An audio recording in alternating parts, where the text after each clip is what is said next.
No one could handle taking care of the twin daughters of New York's most feared CEO.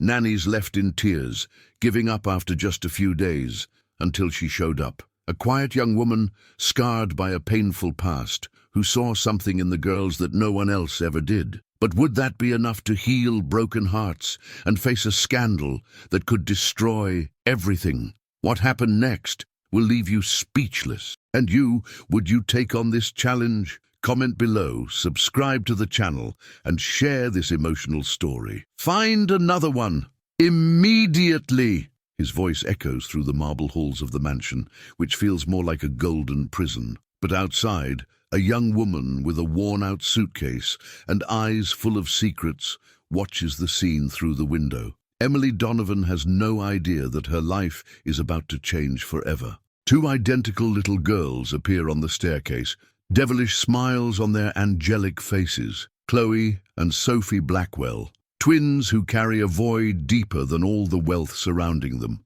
What is this new nanny hiding that might make her different from all the others? If you've ever faced an impossible situation that changed your life, leave a like, subscribe to the channel, and turn on notifications.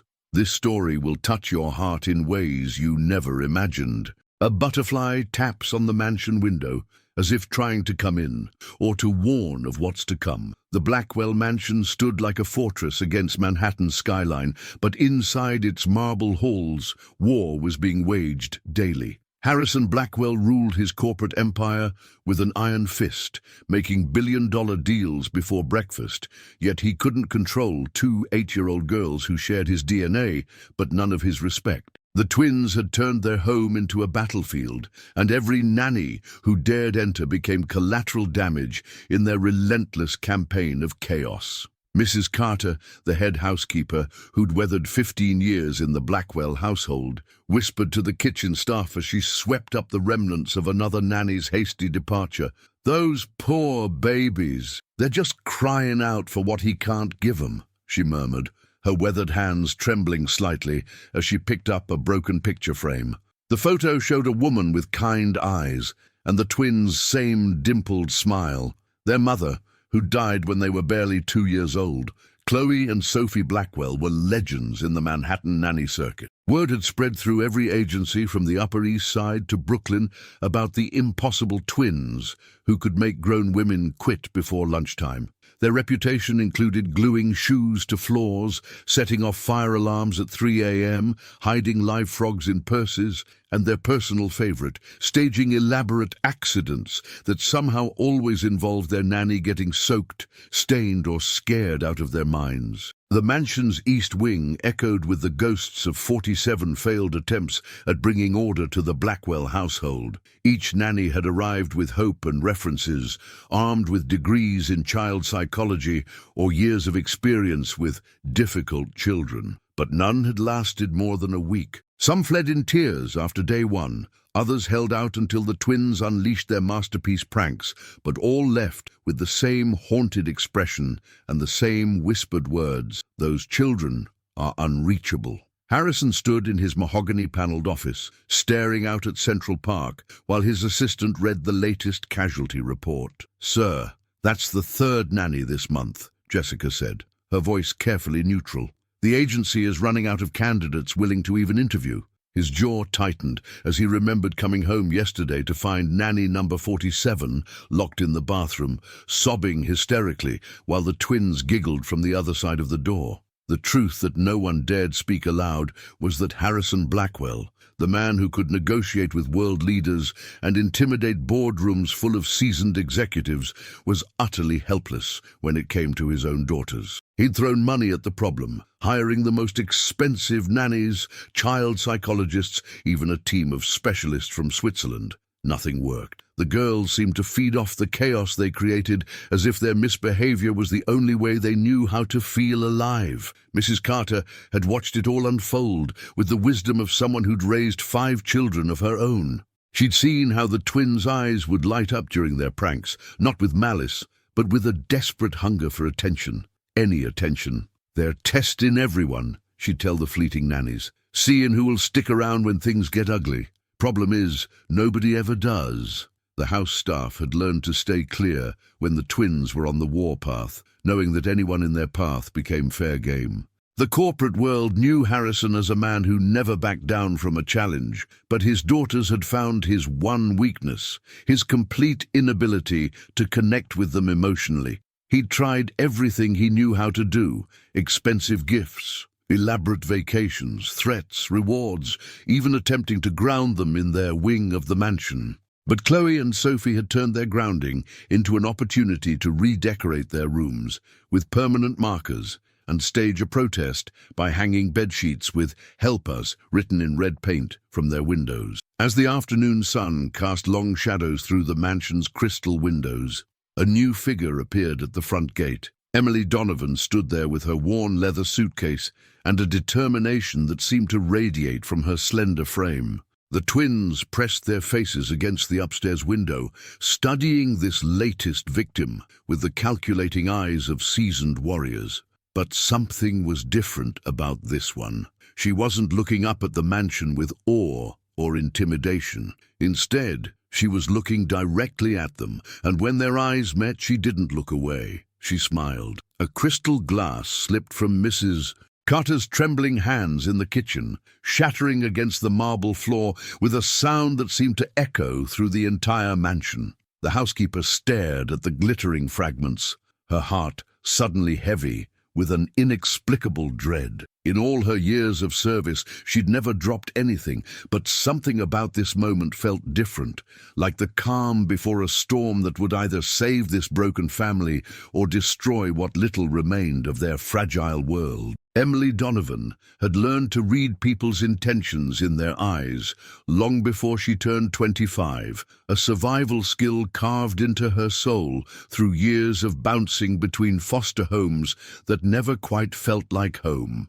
Her emerald green eyes held depths that spoke of nights spent comforting herself, of birthdays forgotten by adults who were supposed to care, and of a resilience that had been tested more times than any young woman should endure. She carried herself with the quiet confidence of someone who'd learned that the only person she could truly depend on was herself. Yet her heart remained surprisingly open to the possibility that somewhere, somehow, she might find where she belonged. The worn leather suitcase in her hand contained everything she owned in the world: 3 changes of clothes, a collection of children's books with dog-eared pages, a small wooden jewelry box that had belonged to her birth mother, and a notebook filled with letters she'd written but never sent.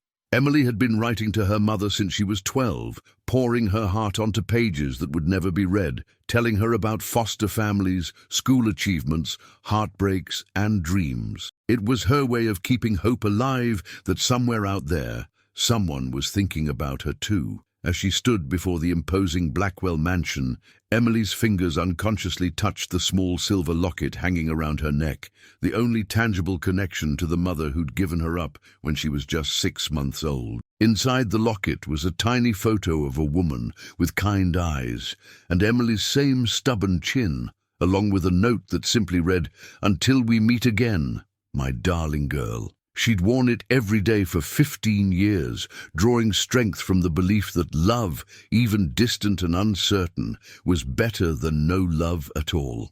The moment Emily stepped through the mansion's front door, Sophie Blackwell appeared at the top of the grand staircase with a bucket of finger paint and a mischievous grin. "Welcome to hell!" the 8-year-old announced cheerfully, promptly dumping the entire contents onto Emily's vintage handbag below.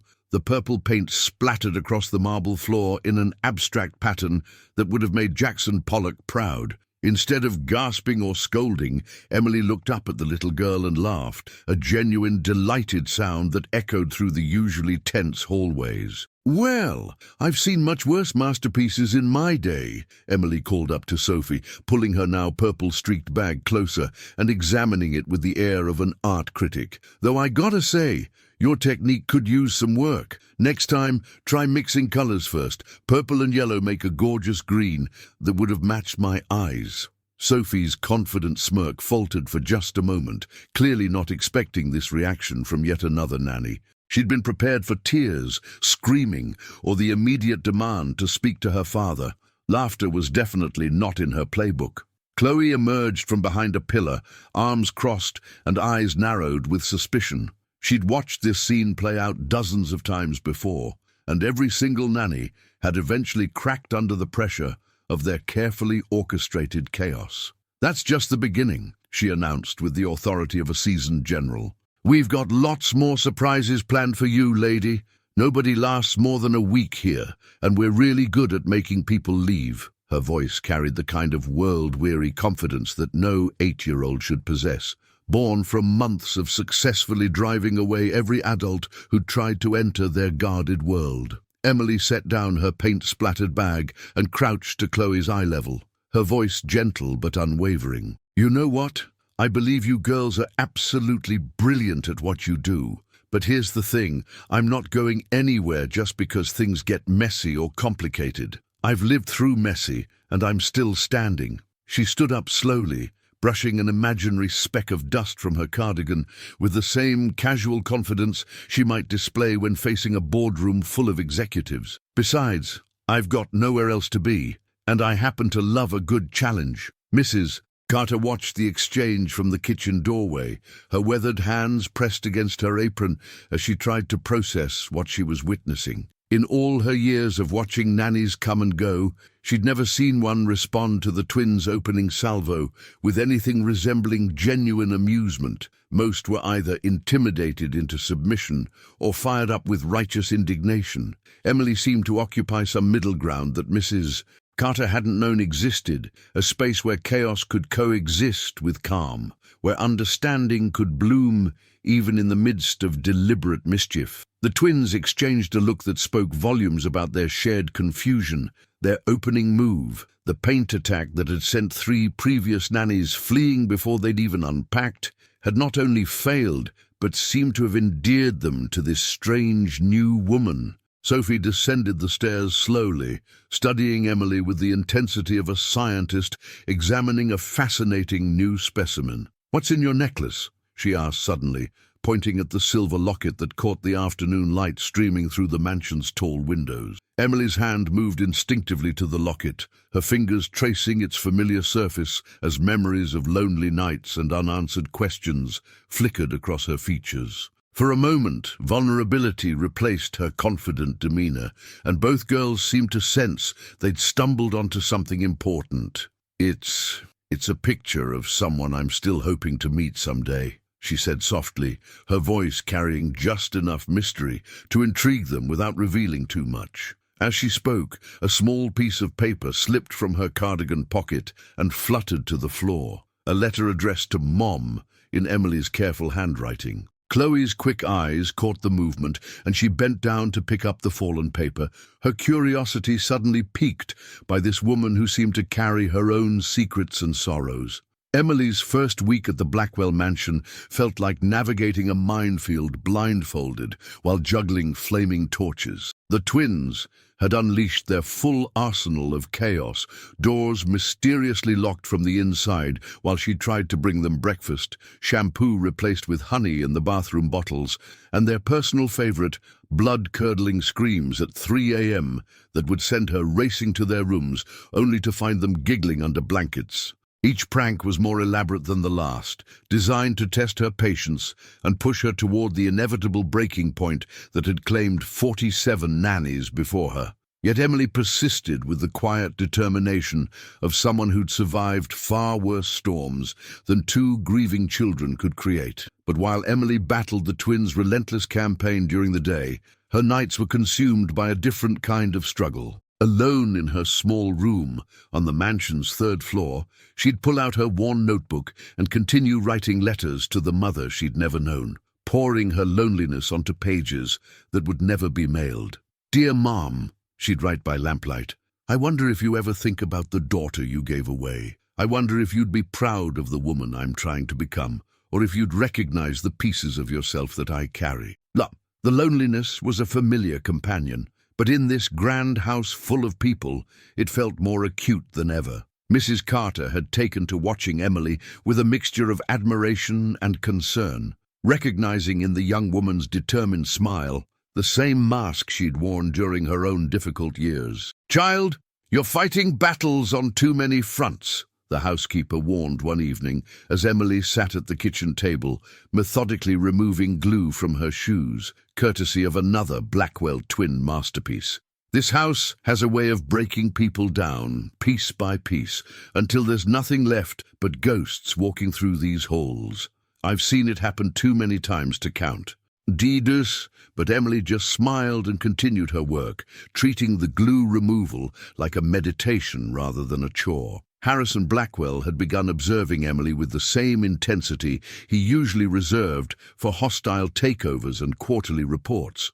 From his office window, he'd watch her in the garden with his daughters, noting how she never raised her voice even when Sophie accidentally trampled the flower bed or when Chloe released a dozen crickets during their outdoor reading time. There was something unsettling about her composure, something that made him question his own methods of dealing with the girls. He'd built his empire by knowing people's weaknesses, but Emily Donovan remained frustratingly unreadable. Emily's financial situation added another layer of pressure to her already complicated circumstances. Her savings account held exactly $247, enough for maybe 2 weeks of cheap motel rooms if she had to leave suddenly. She'd spent her last stable paycheck on a decent interview outfit and bus fare to New York, banking everything on this job working out.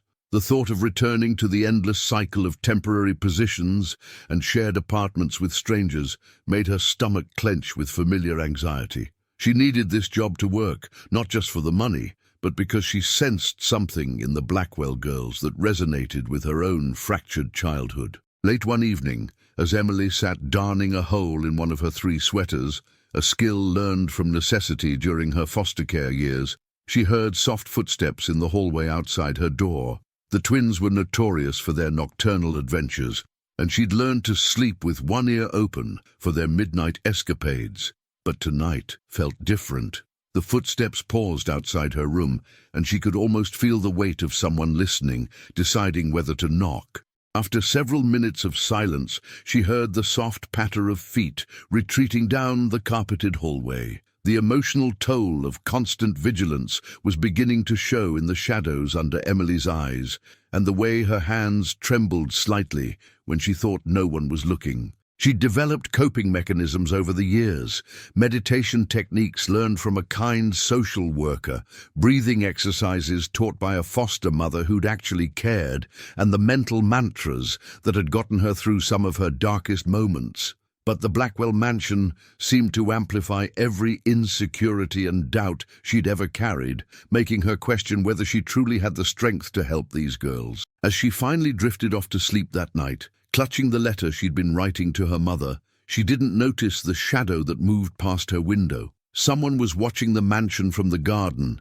and their presence would soon turn Emily's carefully constructed world upside down. Something shifted in the Blackwell mansion on Emily's 14th day, like ice beginning to crack under the gentle persistence of spring sunlight. It started when she found Chloe sitting alone in the library at dawn, staring at a picture book about mothers and daughters with tears silently streaming down her cheeks. Instead of the usual morning chaos, Emily simply sat beside her on the velvet window seat and began reading aloud in a voice soft enough not to startle, but warm enough to comfort. "Once upon a time," she whispered, "there was a little girl who carried her mother's love in her heart, even though she couldn't hold her hand." Chloe's rigid posture gradually relaxed as the story unfolded, and by the final page, she was leaning against Emily's shoulder. The breakthrough came during what should have been another elaborate prank. Sophie had rigged Emily's bedroom door with a bucket of oatmeal,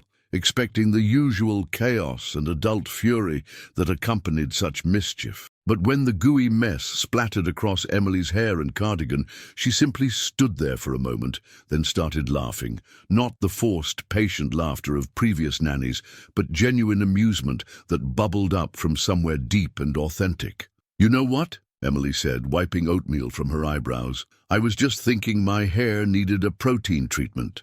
Thanks for saving me a trip to the salon." That afternoon, as Emily sat in the garden helping the twins plant sunflower seeds, Chloe suddenly stopped digging and looked up with eyes that seemed older than her 8 years. "Why aren't you mad at us?" she asked, her small hands still covered in soil. Everyone else gets mad. They yell and cry and then they leave. Emily paused in her planting, considering the weight of the question and the vulnerability behind it. Because being angry takes too much energy, she said finally, and I'd rather use that energy to figure out why two brilliant, beautiful girls feel like they need to chase people away. The change was subtle, but unmistakable to anyone who'd been watching the household's daily battles. Mrs. Carter noticed it first, when she found Emily and the twins having breakfast together without a single accident. No spilled orange juice, no salt in the sugar bowl, no mysteriously disappearing utensils. The girls were actually eating their food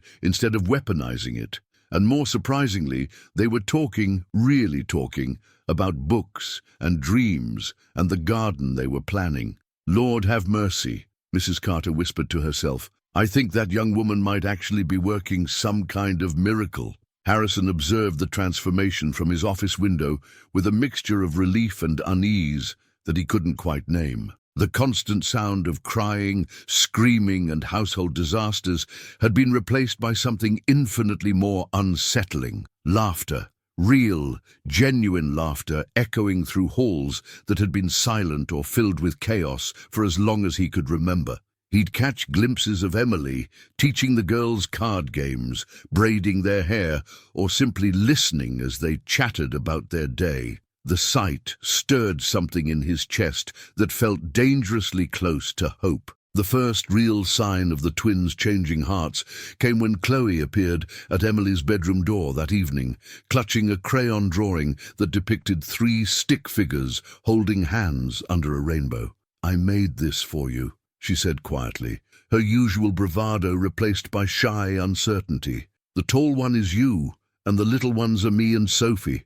I drew us smiling because you make us want to smile." Emily accepted the drawing with hands that trembled slightly, recognizing it as the most precious gift she'd ever received. Not because of its artistic merit, but because it represented trust, freely given by a child who'd learned to guard her heart. Sophie's transformation was more dramatic, but equally significant.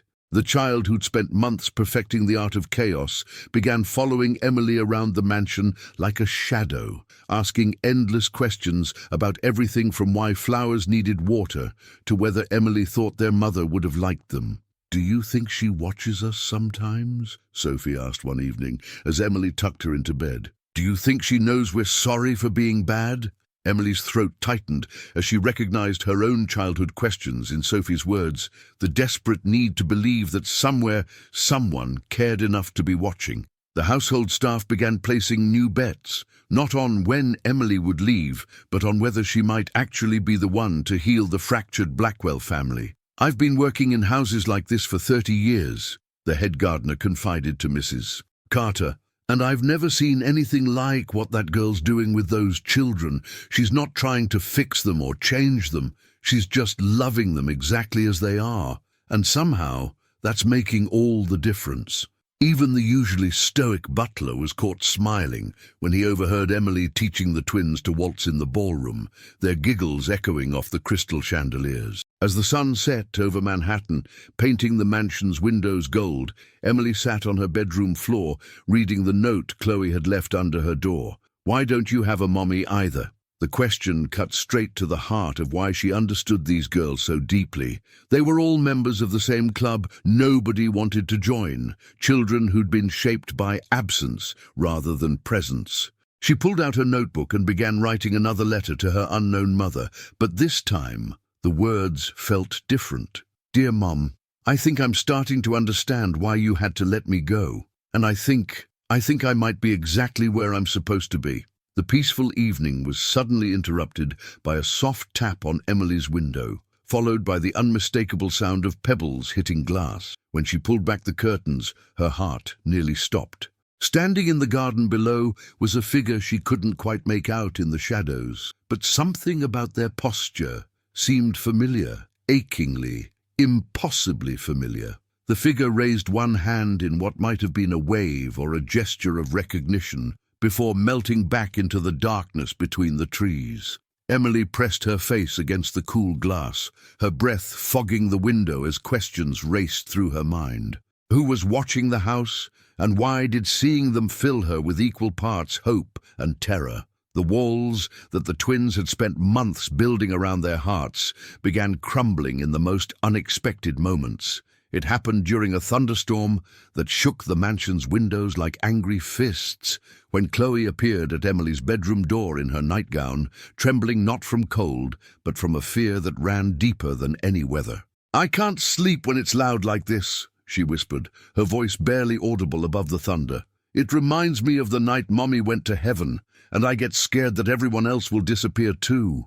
Emily opened her arms without hesitation, and for the first time since their mother's death, Chloe allowed herself to be held by someone who wasn't paid to care. Sophie's confession came 3 days later, while they were baking cookies in the mansion's vast kitchen, flour dusting their clothes like snow. "Sometimes I pretend you're our real mom," she said suddenly, not looking up from the cookie dough she was kneading with unusual concentration. "I know it's silly, 'cause you're just our nanny, but when you read to us at night, I close my eyes and pretend you'll still be here when I wake up. All the others promised they'd stay, but they lied." Emily's hand stilled on her rolling pin as the weight of Sophie's trust settled in her chest, like a precious, fragile bird that she was terrified of accidentally crushing. Emily found herself sharing pieces of her own story in return, peeling back layers of protection she'd built around her own wounded heart. As they sat in the garden watching their sunflowers reach toward the sky,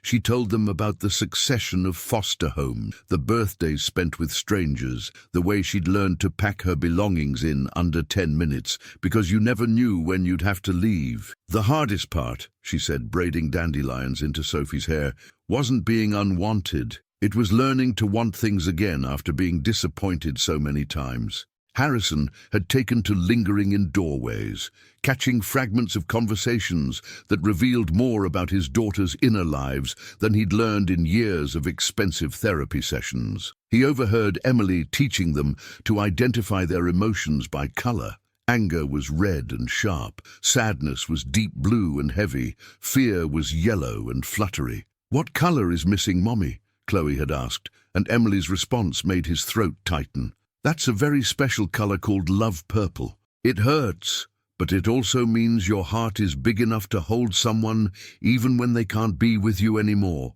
One evening, as Emily sat mending a torn teddy bear that had belonged to the twins' mother, Harrison found himself standing in the nursery doorway watching her work.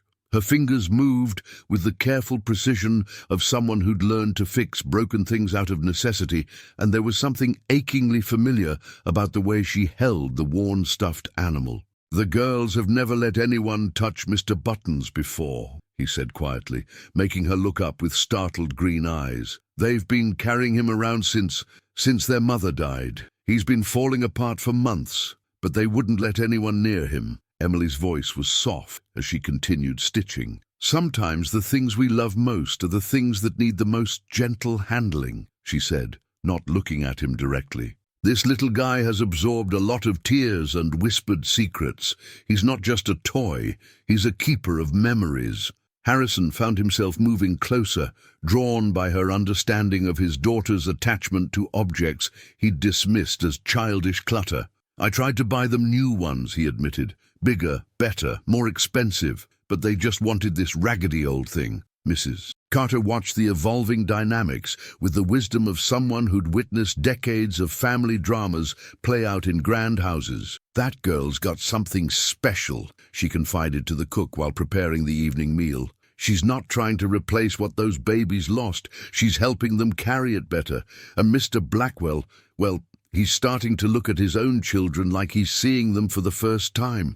But there's something else going on too, something that's got me worried. I've seen that girl writing letters late at night, and there's someone been watching the house from the street. Mark my words, there's more to Emily Donovan's story than meets the eye." The breakthrough in Harrison's relationship with his daughters came unexpectedly during a family dinner that Emily had orchestrated with the patience of a diplomat negotiating peace treaties.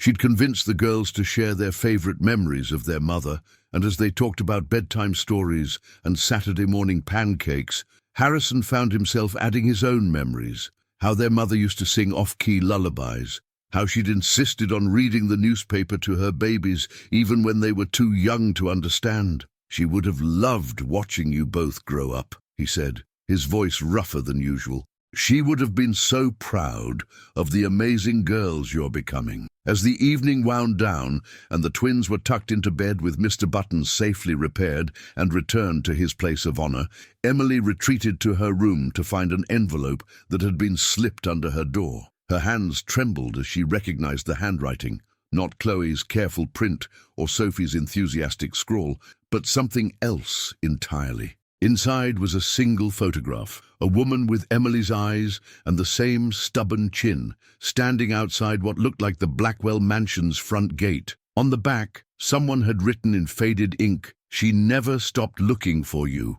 Emily sank to her knees as the room spun around her, the photograph fluttering from nerveless fingers. Outside her window, a shadow moved between the trees, and she realized with crystalline clarity that the figure who'd been watching wasn't a stranger at all. It was someone who'd been searching for her for 25 years, and they'd finally found her hiding in plain sight, in the last place anyone would think to look. The scandal hit the Blackwell empire like a financial tsunami at dawn on a Tuesday that had started like any other. Harrison's phone buzzed incessantly as news outlets across Manhattan picked up the story. Blackwell Industries accused of embezzlement, CEO under federal investigation. The allegations were devastating: falsified records, missing funds, kickbacks to government officials, accusations that could destroy not just his company, but his freedom. Within hours, news vans lined the street outside the mansion like vultures circling wounded prey, their satellite dishes reaching toward the sky like mechanical flowers hungry for scandal. Emily felt the shift in the house's atmosphere before she even saw the headlines. Mrs. Carter moved through the halls with the grim efficiency of someone preparing for siege, drawing curtains and instructing the staff to avoid the windows. The twins sensed the tension immediately. Children always do, and their carefully constructed sense of security began cracking like thin ice under pressure. "Why are there so many cars outside?" Sophie asked, pressing her face against the living room window, despite Emily's gentle attempts to lead her away. "Are we in trouble? Did we do something bad?" Harrison paced his office like a caged predator, his usual composure shattered as lawyers, accountants, and crisis management specialists filed in and out with increasingly grim expressions. Phone calls came in waves. Board members demanding explanations, investors threatening to pull funding, business partners distancing themselves with the speed of roaches scattering when lights come on. "Sir, we need to discuss damage control," his lead attorney said, but Harrison's attention kept drifting to the sound of his daughter's voices in the garden below, where Emily was trying to maintain their normal routine despite the chaos swirling around them. The media attention intensified throughout the day, with reporters shouting questions whenever anyone approached the mansion's gates.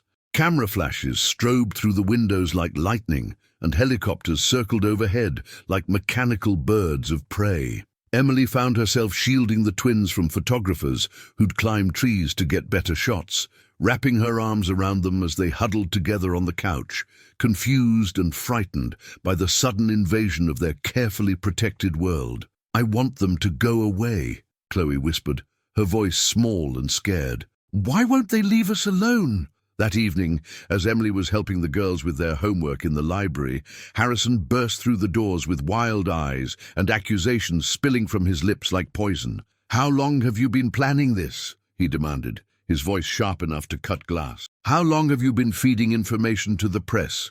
Was this your game all along? Get close to my daughters, learn my secrets, then destroy everything I've built?" Emily stood slowly, positioning herself between Harrison and the twins, her green eyes flashing with a fury that surprised even her. "I have no idea what you're talking about, but I won't let you take your paranoia out on these children."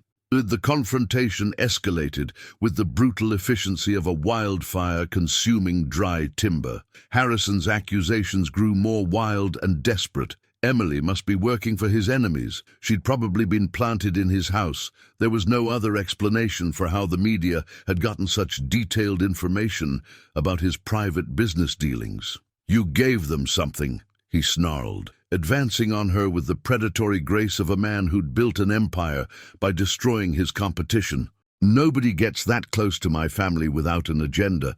What did they pay you? What did you sell them? Emily's composure finally cracked. 25 years of accumulated hurt and injustice pouring out in a voice that shook the crystal chandelier above their heads.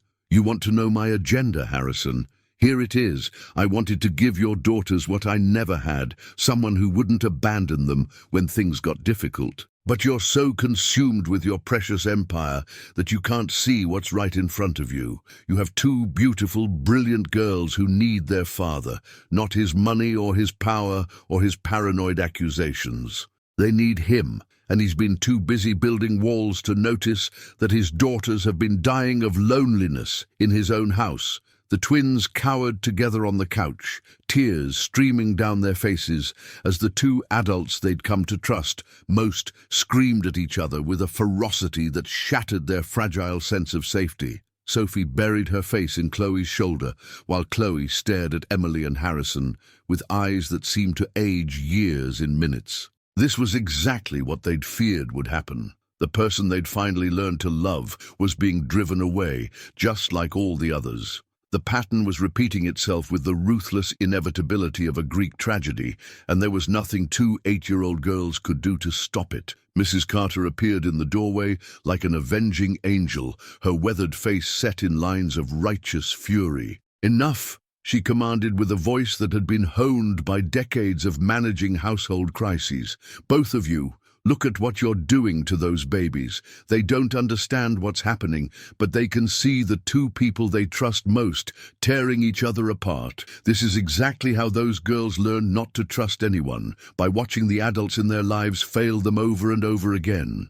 Her words hung in the sudden silence like smoke from a fired gun, and both Emily and Harrison seemed to deflate as the full weight of their behavior settled on their shoulders. As the evening descended into an uncomfortable truce, Emily retreated to her room to pack her few belongings with hands that shook from exhaustion and heartbreak. She'd failed the twins, failed herself, failed the memory of every lonely child who'd ever hoped for a place to belong. But as she folded her 3 sweaters and placed her notebook of unsent letters in her worn suitcase, she didn't notice the envelope that had been slipped under her door during the chaos. Inside was a single piece of paper with a phone number written in that same familiar handwriting from the photograph, and below it, a message that would change everything. "The truth about Harrison Blackwell is in your father's diary. Meet me at Central Park tomorrow at midnight. Come alone. Your mother, Margaret Donovan." Emily's hands trembled as she read the words again and again, her mind racing with possibilities and fears. Outside her window, the figure in the garden stepped into the light for just a moment, and Emily saw a face that was like looking into a mirror, aged by 25 years of searching and regret. Emily's hand shook as she held the letter from her mother, the words blurring through tears she'd been holding back for 25 years. The revelation that Margaret Donovan was alive, that she'd been searching, that she somehow knew about Harrison and had answers about Emily's father, felt like standing at the edge of a cliff with no way to see the bottom. But as she sat on her narrow bed in the mansion's servant quarters, listening to the muffled sobs coming from the twins' room down the hall, Emily realized that her own pain would have to wait. Those 2 little girls needed her now more than ever, and she couldn't abandon them just because their father had chosen fear over trust. The next morning dawned grey and heavy, matching the mood that had settled over the Blackwell household like a suffocating blanket. Emily found the twins in their mother's old garden, sitting among the roses that had grown wild without proper care, their small faces streaked with tears and dirt.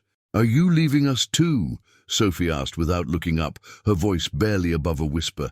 "Everyone always leaves when Daddy gets scared and angry. We know how this works." Emily knelt between them in the dewy grass, not caring about staining her last clean dress, and pulled both girls into her arms.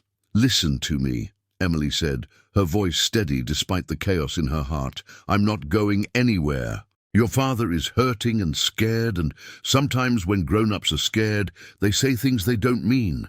but that doesn't change the fact that you two are the most important thing in this whole world, and anyone who can't see that is the one with the problem, not you. And she began teaching them something her favorite foster mother had taught her during her darkest moments: how to plant flowers in memory of people you love, how to create beauty from pain, how to make something grow even when everything around you feels like it's dying. Together, they spent the morning clearing weeds and planting new seedlings in the section of garden that had been their mother's favorite spot. Emily showed them how to speak to the flowers as they worked, sharing memories and dreams and fears with the earth that would hold their secrets safe. "My mama used to tell me that flowers remember everything we tell them," Chloe said softly, patting soil around a small rose bush. "Do you think she can hear us if we talk to her flowers?" Emily's throat tightened as she recognized the same desperate hope she'd carried throughout her own childhood. The need to believe that love could transcend even death. Harrison watched from his office window as his daughters worked in the garden with Emily, something twisting in his chest at the sight of their small hands carefully tending plants, while the woman he'd accused of betrayal taught them about growth and patience.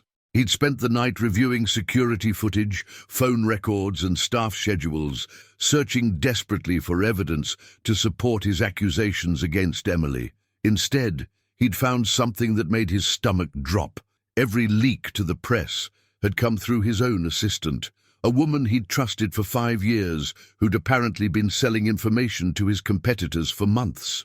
Mrs. Mum. Carter found Harrison slumped over his desk at noon, still wearing yesterday's clothes and looking like a man who'd aged a decade overnight. "You made a terrible mistake," she said without preamble, setting a cup of coffee beside his elbow.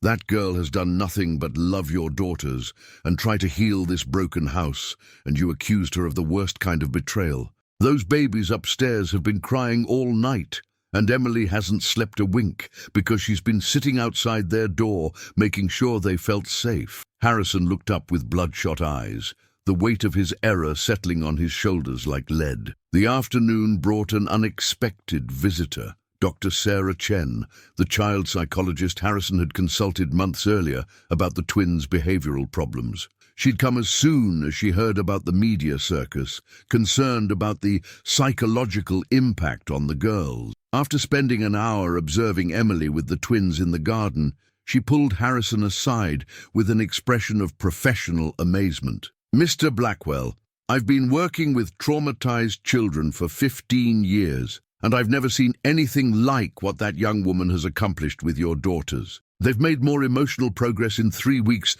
than most children make in years of therapy. Whatever you're paying her, it's not enough." Emily's own healing began that evening, as she finally allowed herself to process the letter from her mother, while the twins slept peacefully for the first time since the scandal broke. She sat in the garden they'd worked on together, surrounded by the small plants that represented hope and renewal, and began writing a new kind of letter, not to the imaginary mother she'd been seeking all her life, but to the real woman who'd apparently never stopped looking for her. "Dear Mom," she wrote by moonlight, "I don't know what happened 25 years ago, or why we were separated, or what secrets you're carrying about my father.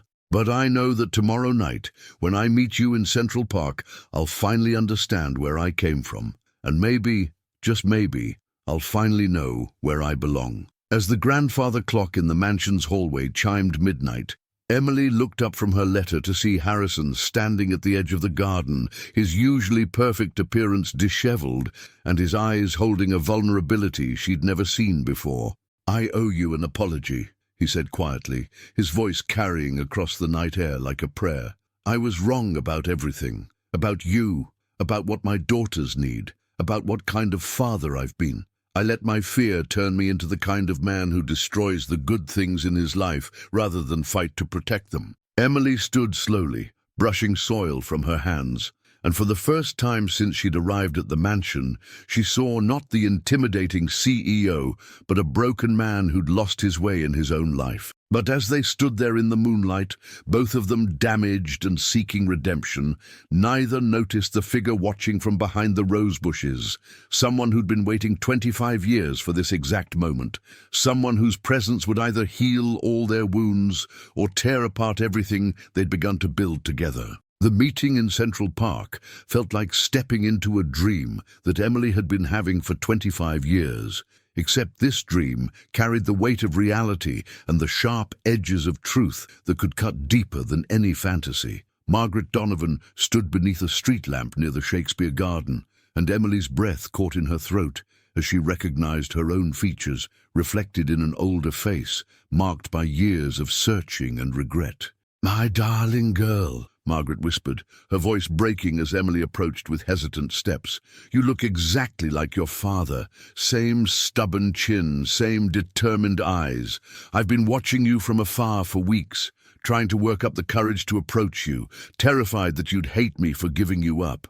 The truth that Margaret revealed beneath the starlit sky shattered everything Emily thought she knew about her origin story. "Your father was Robert Donovan," Margaret said, pulling out a worn leather diary from her purse. "He was Harrison Blackwell's business partner 25 years ago, and they were like brothers until Harrison betrayed him in the worst possible way. Robert discovered that Harrison was embezzling money from their company and using it to make illegal investments. When your father threatened to expose him, Harrison framed him instead, making it look like Robert was the thief. Your father died in prison 3 months before you were born. His reputation destroyed, his heart broken." Emily's hands trembled as she held her father's diary, the pages yellowed with age but the words still clear enough to read. Entry after entry detailed Harrison's crimes, documented with the meticulous care of a man who knew he was fighting for his life and legacy. "I gave you up because I had nothing left," Margaret continued, tears streaming down her cheeks. "Harrison's lawyers threatened to destroy me too if I didn't disappear. They said I'd never be able to provide for you, that you'd be better off with a family who could give you everything I couldn't. I was 19, broken and terrified. I thought I was saving you from a life of poverty and shame." Wado. The cruel irony of the situation hit Emily like a physical blow. She'd spent 3 weeks falling in love with the daughters of the man who'd destroyed her father and stolen her chance at a real family. "I've been gathering evidence for 25 years, Margaret said, her voice growing stronger with purpose. "I became an investigative journalist, spent decades tracking Harrison's crimes, building a case that could finally clear your father's name. But I never had proof until now, until I saw you working in his house, saw how he trusted you, saw the opportunity to finally get justice for Robert." Emily stared at the diary in her hands, feeling the weight of her father's words and her mother's decades of pain, while her heart broke for the 2 little girls sleeping peacefully in the mansion across town. "You want me to use the twins' trust to destroy their father," she said quietly, understanding the full scope of what Margaret was asking. "You want me to betray the children I've come to love in order to get revenge for a father I never knew." The night air felt suddenly cold as Emily realized she was standing at the crossroads between justice and love, between her past and her future, between the family she'd lost and the family she'd found. Margaret's face softened as she watched her daughter wrestle with the impossible choice. "I don't want you to hurt those children, Emily. God knows they're innocent in all this. But your father was innocent too, and he died believing the whole world thought he was a criminal. Harrison Blackwell has been living with stolen money, stolen success, stolen happiness for 25 years while we've been paying the price for his crimes. Those documents could clear Robert's name and send Harrison to prison where he belongs. The question is, are you willing to sacrifice your father's memory for the comfort of the man who destroyed our family?" As Emily walked back toward the Blackwell mansion in the early hours of dawn, her father's diary clutched against her chest and her mother's phone number burning in her pocket, she felt the weight of 25 years of injustice pressing down on her shoulders. But as she approached the front gate, she saw something that made her heart stop. Chloe and Sophie pressed against their bedroom window, watching for her return with the desperate intensity of children who'd learned that the people they love have a tendency to disappear without warning. The sight of their worried faces in the window made Emily realize that whatever choice she made in the coming days would determine not just her own future, but the fate of two innocent girls who'd already lost too much. The diary in her hands contained the power to destroy Harrison Blackwell, but using it might also destroy the first real family Emily had ever known. Emily stood outside Harrison's office door at dawn, her father's diary pressed against her chest like armor, knowing that the conversation she was about to have would either heal two broken families or destroy them both forever. She'd spent the remaining hours of the night sitting with the sleeping twins, watching their peaceful faces and trying to find a way to honor her father's memory without sacrificing the children who'd become her heart. When she finally knocked and entered, Harrison looked up from his desk with eyes that held the hollow exhaustion of a man who'd lost everything that mattered, unaware that he was about to face the ghost of a crime he'd buried 25 years ago. "I know who you are," Emily said quietly, setting the leather diary on his mahogany desk with a sound that seemed to echo through the silent office. "And more importantly, I know who my father was. Robert Donovan was your business partner, your friend, and you destroyed him to save yourself." Harrison's face went white as he stared at the diary, recognition dawning in his eyes as he realized that the young woman he'd accused of betrayal was actually the daughter of the man whose life he'd ruined. The irony was so cruel, it almost seemed orchestrated by some cosmic sense of justice. He'd invited his own reckoning into his home and asked it to care for his children. Harrison's hands shook as he opened the diary and saw his father's handwriting documenting crimes he'd thought were buried forever. "Robert was going to expose me," he said finally, his voice barely above a whisper. "I was young, desperate, drowning in debt from bad investments. I thought I could replace the money before anyone noticed, but Robert found out and threatened to destroy everything I'd worked for, so I made it look like he was the thief. I told myself it was survival, that I'd make it right someday, but—" His voice broke as the full weight of his actions settled on his shoulders like lead. "He died in prison believing the whole world thought he was a criminal," Emily continued, her voice steady despite the tears streaming down her cheeks. "My mother gave me up because she had nothing left after you destroyed our family. I grew up in foster care, wondering why I wasn't worth keeping, while you lived in this mansion built on my father's blood money. And now, by some twisted fate, I've fallen in love with your daughters. Two innocent children who don't deserve to pay for their father's sins any more than I deserve to pay for crimes I didn't commit." The confrontation was interrupted by small footsteps in the hallway, and both adults turned to see Chloe and Sophie standing in the doorway in their nightgowns, their faces showing the confusion and fear that comes from sensing adult conversations too important and dangerous for children to fully understand. "Why is everyone crying?" Sophie asked in a small voice, moving instinctively toward Emily. "Are you leaving us? Did Daddy make you sad again?" The sight of the twins clinging to Emily while looking at their father with uncertainty made Harrison realize that he'd already lost the most important battle of his life, the war for his daughter's trust and love. Emily knelt to the twins' level, pulling them close while making the hardest decision of her life. "Your daddy made some very bad choices a long time ago," she said gently. "Choices that hurt my family badly. But that doesn't change the fact that you two are the most precious things in this world, and you deserve to know the truth, even if it's painful." She looked up at Harrison with eyes that held both justice and mercy. "I'm going to give this diary to the police, and your father will have to face the consequences of what he did. But I'm also going to make sure you both know that none of this is your fault, and that you'll always have someone who loves you no matter what happens."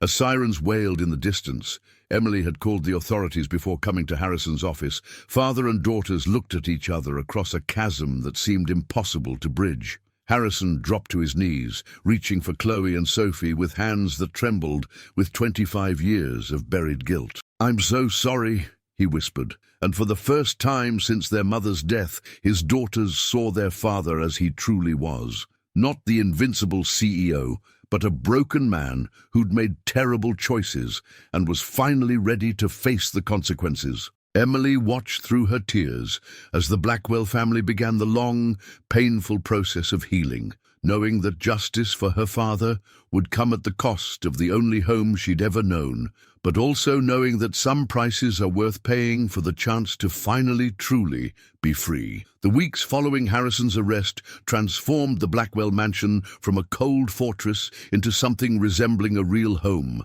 though the process was neither quick nor easy. Emily had chosen to stay with the twins during their father's legal proceedings, understanding that they needed stability more than ever as their world shifted beneath their feet like quicksand. Margaret Donovan moved into one of the guest rooms, and for the first time in 25 years, Emily experienced what it felt like to wake up, knowing her mother was just down the hall. A simple joy that felt revolutionary after a lifetime of wondering where she belonged. Chloe and Sophie's initial reaction to learning about Emily's true connection to their family had been a mixture of confusion, hurt, and ultimately a fierce, protective love that surprised everyone. "So you're here because of something bad Daddy did?" Chloe had asked during one of their garden sessions, her small hands still working to plant the flowers that had become their shared language of healing. "Does that mean you didn't really want to be our nanny?"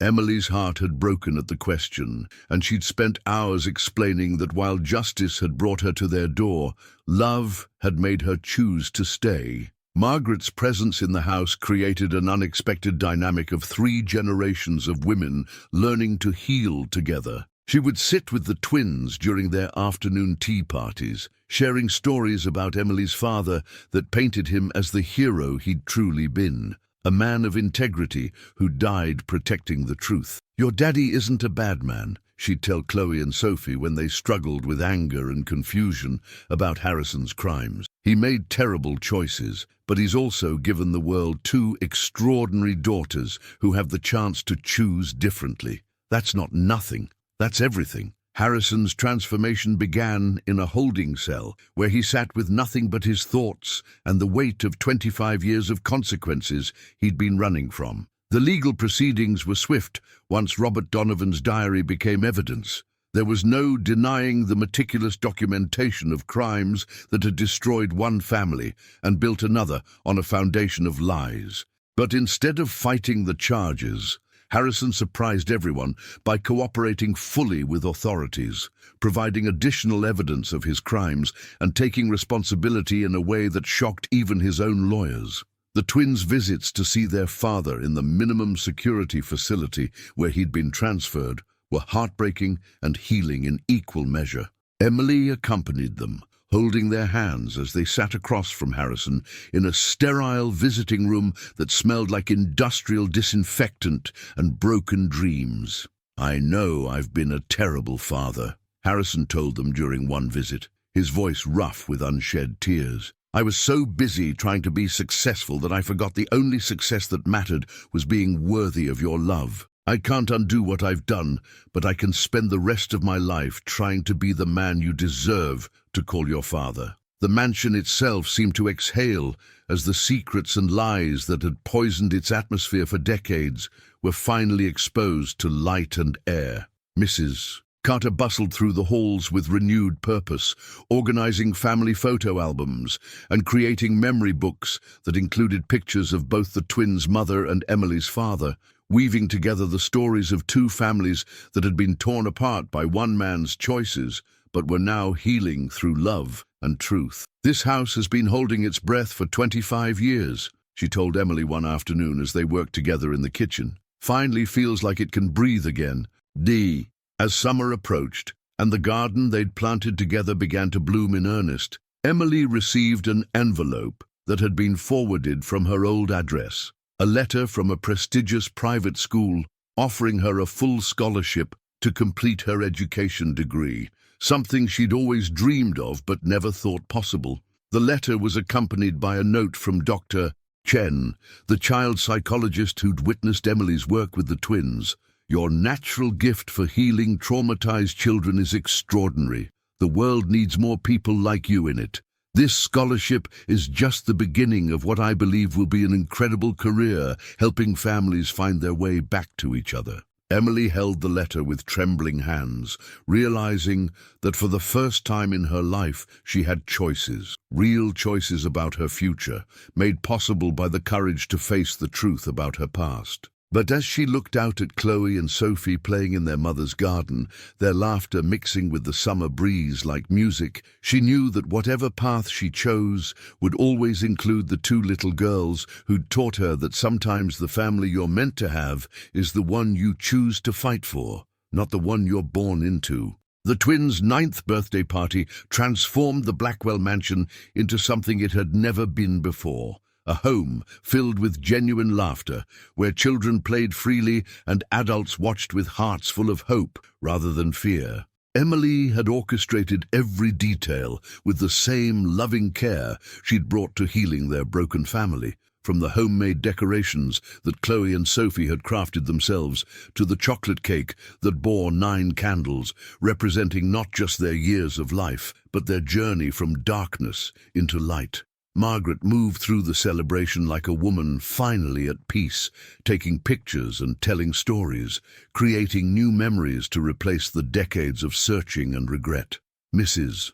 Carter bustled around with tears of joy in her eyes, watching the house she'd served for so long finally become the sanctuary it was always meant to be. Even Harrison was present in spirit, having sent a handwritten letter from prison, expressing his love and pride in the remarkable young women his daughters were becoming. Emily stood in the garden they'd planted together, watching Chloe and Sophie chase butterflies among the flowers that had grown from their shared tears and hopes, and felt a sense of belonging that had eluded her for 25 years. The scholarship letter in her pocket represented a future she'd never dared to dream of. But more importantly, it represented choice, the freedom to build a life based on her own decisions rather than the circumstances that had been forced upon her.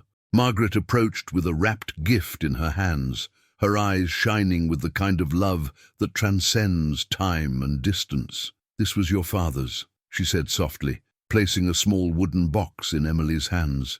"He carved it before you were born, hoping someday you'd have a place to keep your own treasures." Inside the box was a collection of letters, dozens of them, all addressed to Emily, all written by a father who died believing he'd never get the chance to know his daughter. The afternoon sun cast golden light through the mansion's windows as Emily discovered that her father had written to her throughout her childhood, pouring his love and dreams and hopes into letters that Margaret had saved for over 2 decades. "My dearest Emily," one letter read, "today you would have turned 5, and I wonder if you're learning to read yet, if you're curious about the world the way I was at your age. I hope whoever is caring for you knows what a miracle you are, what a gift you'll be to everyone whose life you touch." Each letter was a window into the heart of a man she'd never known, but who had loved her with the fierce devotion of a father who knew his time was running short. The twins found Emily crying in the garden later,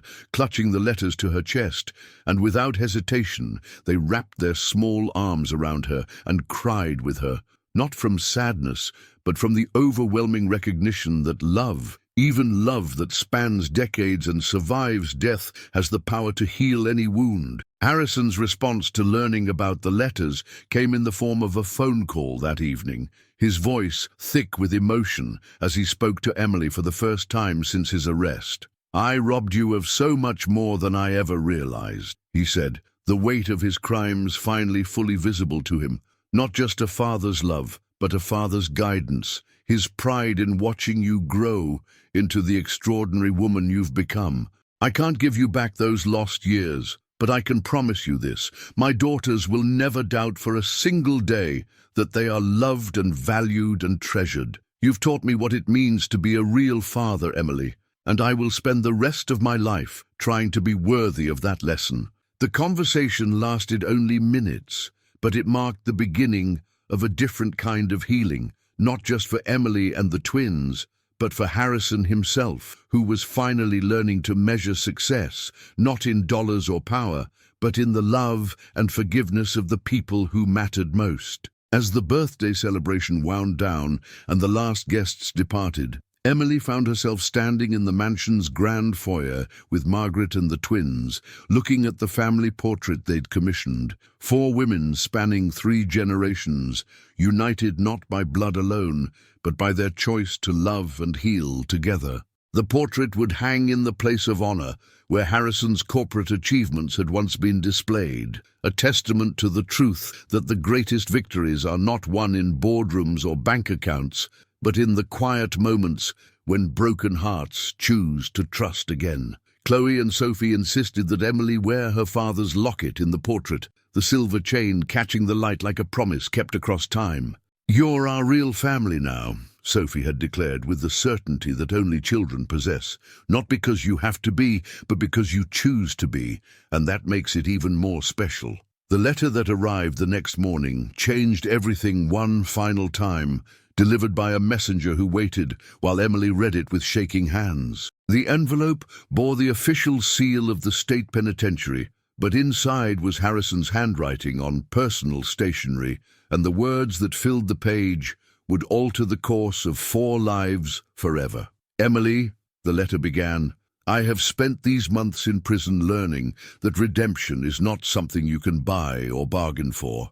It must be earned through action and sustained by love. I am hereby transferring full custody of Chloe and Sophie to you, along with a trust fund that will ensure their education and security for life. You have already been their mother in every way that matters. Now it will be legal as well. I have also arranged for the mansion to be transferred to your name, along with enough resources to maintain it as the home those girls deserve." The letter continued with details about educational funds, legal arrangements, and Harrison's plans to remain involved in his daughters' lives from prison, but Emily could barely process the words through her tears.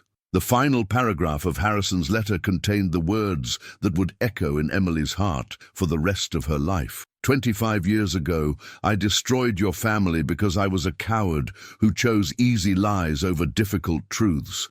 Today, I'm giving you mine because you have shown me what real courage looks like, the courage to love children who are not your blood, to forgive crimes that cost you everything, to build a family from the ashes of betrayal and loss. You came to us as our employee, but you have become our salvation. Chloe and Sophie could not ask for a better mother, and I could not ask for a better person to carry on the Blackwell name, not as it was built on lies and theft, but as it will be rebuilt on love and truth.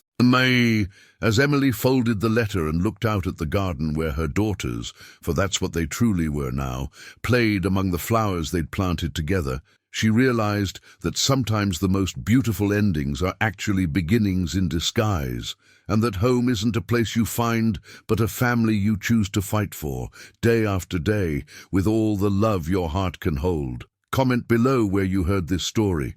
Don't forget to subscribe for more like this. Sometimes the greatest transformations happen when we least expect them, when love finds the courage to confront the truth. Emily found her family in the most unlikely place, and Harrison learned that true wealth isn't what we accumulate, but what we're willing to sacrifice for those we love. See you in the next video.